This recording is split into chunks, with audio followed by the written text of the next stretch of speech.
How's it going, everyone? Sinister here of the gamer section, bringing you another review. With that being said, let's get on to the video, shall we? And today's review is called Noxomon Extinction. This game previously came out on the PC, and so now it's available on the Xbox One. I'm gonna basically break down everything, like from the graphics, the gameplay, the score, etc. With that being said, let's begin. Basically, the story of this game is basically like, if you play like games that you go around catching monsters or battling other trainers, like that other popular series. Well, this game is definitely for you. Basically, the story starts out as like an opening narration of what's going on, but you got these monsters called the Noxomons, and basically using like to battle other monsters. And of course, you got these bigger threats called tyrants. They're the big bads of the series. And so basically, you start out as a trainer, you just pick a character, you name it whatever you want. And basically, the story, of course, it leads into the story. And basically, the story starts out, barely anybody likes you. Just the way you start out, you're just a trainer, a tamer, what they call in the game, and training. So basically, now it's up to you, like, you're destined like to fight all these monsters and things like that, like previous people have done on this game. So basically, now, like, going to the graphics, graphically, it looks phenomenal at 60 frames per second. It's bright, it's colorful. I mean, characters look great, especially in the open world and in the battle scenes, things like that.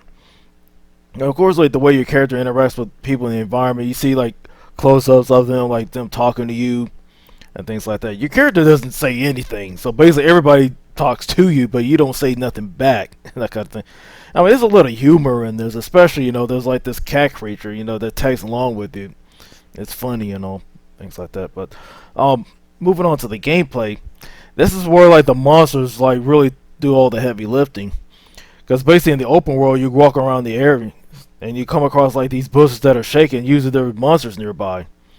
In order to catch these monsters, you need like these nexo traps, and of course you can buy them around in the environment. Once you get the hang of it, it's just basically one-on-one style. Like you pick your monster, you pick your attack, etc. So basically it's like turn-based, like who attacks who. But I mean, be mindful, like your monster takes a lot of damage, and it's up to you like to heal them up, because like potions, either like to restore their stamina, things like that, because you need to keep a good stock of those, because your Noxomons, or the monsters that you take with you, they take a lot of damage and they can get knocked out pretty easily. But like I said, with these potions and revives, you can bring your monster back. So basically, turns the tides of the battle and things like that. So it's really cool and all, but however, times it can get boring after a while. Like I said, you feel like you want to do most of the fighting, but basically you just press a button and it does all the lifting for you.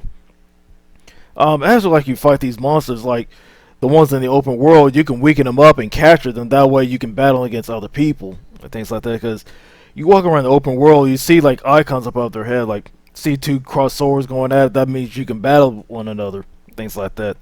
And of course you're gonna come across characters that just come up randomly to you and just fight you. Yeah, but you gotta be careful. You gotta make sure like all your party is healed up before you can challenge anybody, because you're gonna be in a predicament where you're gonna get knocked out and you have to start over from your last checkpoint. So basically, in between battles, there's people in town who can heal your monsters up for free. So take advantage of that, because it's definitely needed if you want to progress. I mean, as for your party, any monster that you catch, like if you see the same creature like you fought before, just take them out, or you can just flee.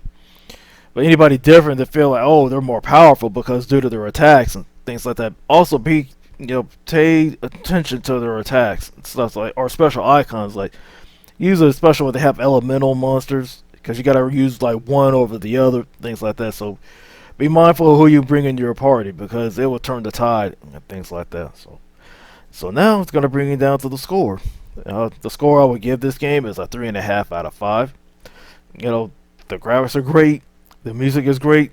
The gameplay is okay, and things like that.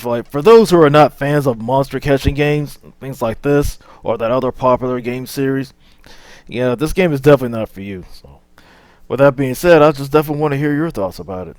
Just leave your comments down below. This is Sinister at the Gamer Section, and be easy.